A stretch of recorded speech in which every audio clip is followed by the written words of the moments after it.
నమస్తే, నేను సిరి. రామ్ గోపాల్ వర్మ ఈ పేరు చెప్తే ఆయన తీసిన సినిమాలన్నీ ఒక్కసారిగా ఇలా ముందుకు వస్తాయి. ఆయన తీసిన హిట్ సినిమాలు అంటే మొత్తానికి ఇండస్ట్రీని ఆయన వైపు తిప్పుకున్న సినిమా ఏదైనా ఉందంటే సత్య అని చెప్పొచ్చు. సో 27 years అయిపోయింది సత్య సినిమా వచ్చేసి. సో ఈ సినిమాని చూసి for the first time Ram Gopal Varma గారు మళ్ళీ ఆ సినిమాని చూసి ఏడ్ చేశారు, భావోద్వేగానికి గురయ్యారని చెప్పేసి తనకు అంటే ఒక ట్వీట్ అయితే పెట్టడం జరిగింది. ఇంతకు ఆ ట్వీట్లో ఏముంది, అసలు ఆయన ఏం చెప్పాలనుకుంటున్నారు, ఇప్పటివరకు జరిగిన విషయాలు ఏమేమి జరిగాయి ఏంటి అనేది కూడా ఆయన మాట్లాడడం జరిగింది. సో ఇవన్నీ విషయాలు మనకు తెలియజేయడానికి ఇప్పుడు మనతో పాటు ఉన్నారు ప్రముఖ సినీ క్రిటిక్ దాసరి విజ్ఞాన్ గారు.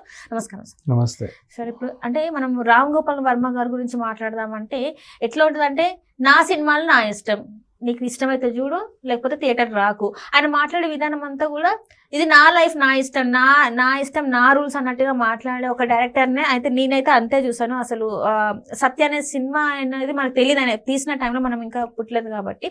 సో అప్పుడు ఆర్జీవి గారు అంటే రామ్ గోపాల్ వర్మ గారు అందరూ అంటే ఆయన వైపు ఇండస్ట్రీ తిరిగిందని చెప్పేసి, శివ సినిమా అప్పుడే తిరిగిపోయింది ఆయన వైపు ఇండస్ట్రీ అని చెప్పి మాట్లాడుతూ ఉంటారు.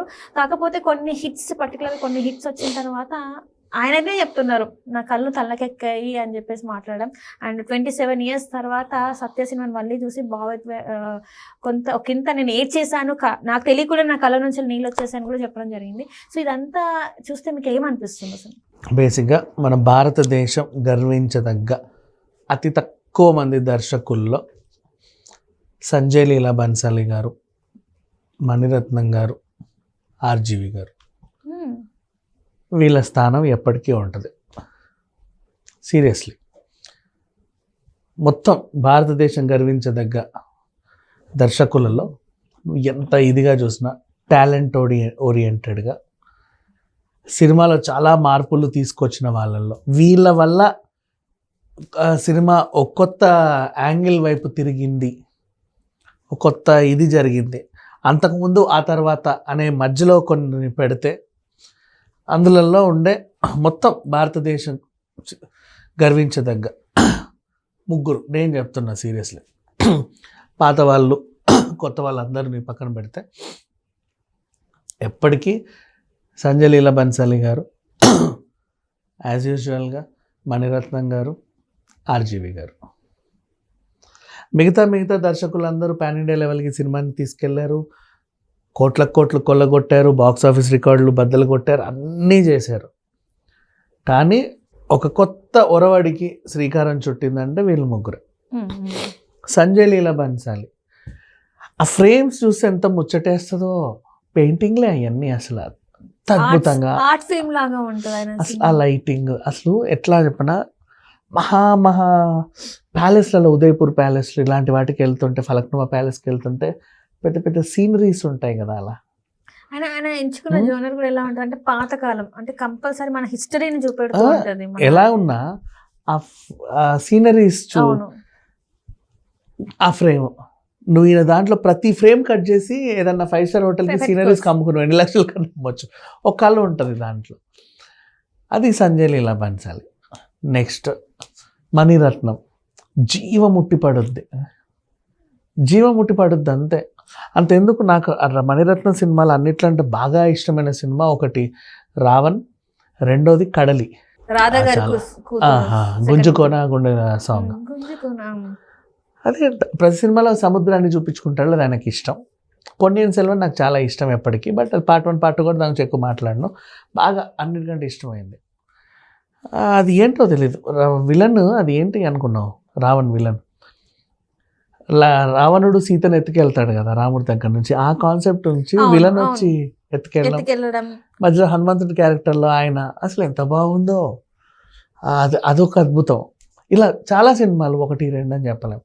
ఇప్పుడు అదే రేంజ్లో ఆర్జీవి గారు, ఆయన తీసే సినిమాల్లో, ఆర్జీవి సినిమాలో నాకు బాగా ఇష్టమైన సినిమా, ఎంతో ఇష్టమైన సినిమా, బాగా కనెక్ట్ అయిన సినిమా మై మాధురి దీక్షిత్ బన్నా చాహతీ హూ, ఆంధ్రమాలితో తీసినటువంటి సినిమా.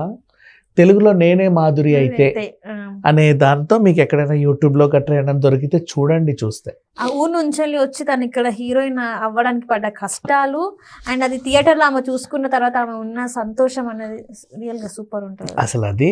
అండ్ కథ, స్క్రీన్ ప్లే, దర్శకత్వం అప్పలరాజు. రామ్ గోపాల్ వర్మ. ఎలా అయితే శంకర్ అనే ఒక డైరెక్టర్ రోబోని అప్పుడెప్పుడో సృష్టించి ఇప్పుడు ఏ టెక్నాలజీని అప్పుడు చూపించాడో, అవును.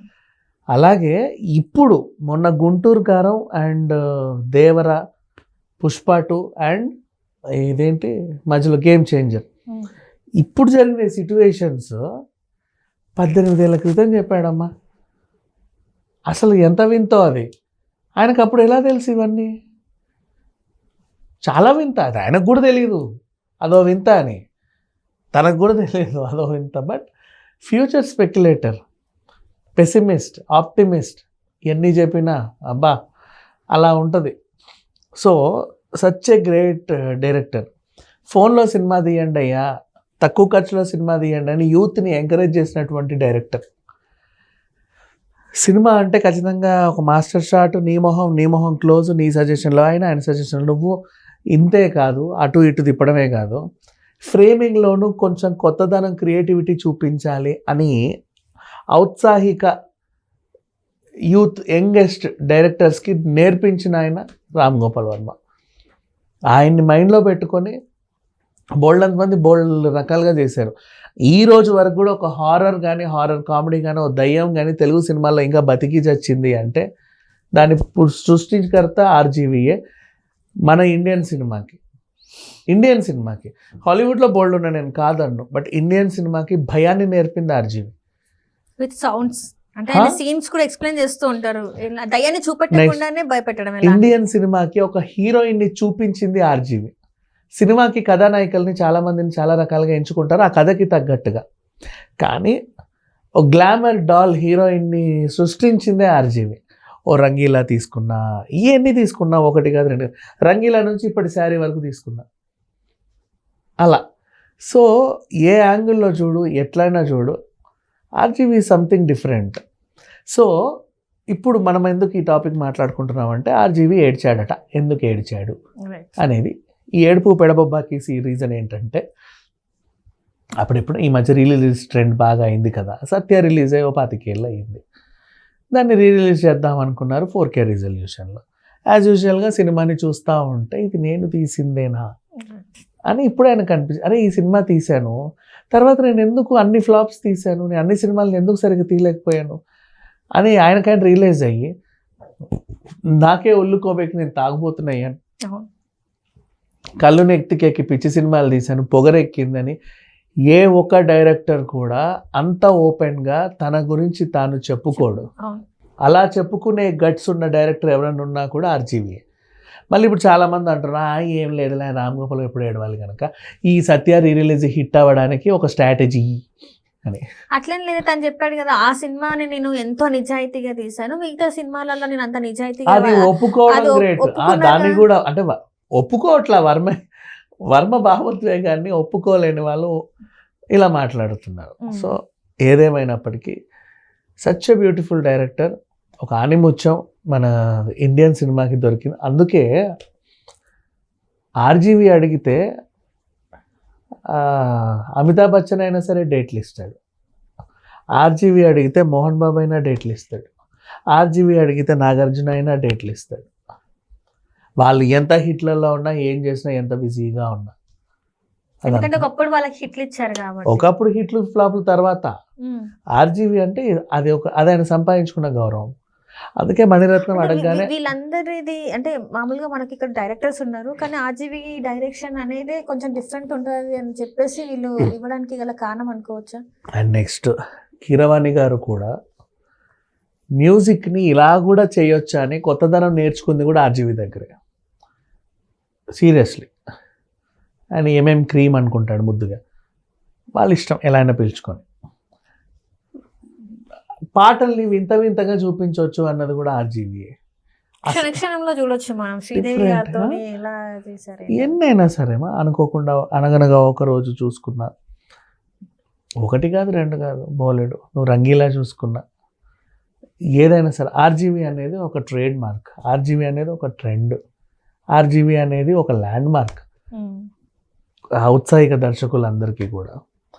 సో ఇప్పుడు నెక్స్ట్ నేను తీయబోయే సినిమా ఏంటో నాకు కూడా తెలియదు అన్నట్టు ఏదో చెప్పారు. కానీ నెక్స్ట్ ఒక సినిమా వస్తుంది ఆర్జీవిది త్వరలో. అంటే ఆల్రెడీ శారీ షూటింగ్ అయిపోయిన రిలీజ్కి ఉంది, మళ్ళీ ఇదేనేమో అనుకున్నారు. ఇది కాకుండా నెక్స్ట్ ప్రారంభం కాబోతుంది నెక్స్ట్ త్వరలో కొద్ది రోజుల్లో. దాన్ని అయితే మీరు అసలు రామ్ గోపాల్ వర్మ అంటే ఏంటి అనేది మళ్ళీ చూస్తారు. Thank you so much.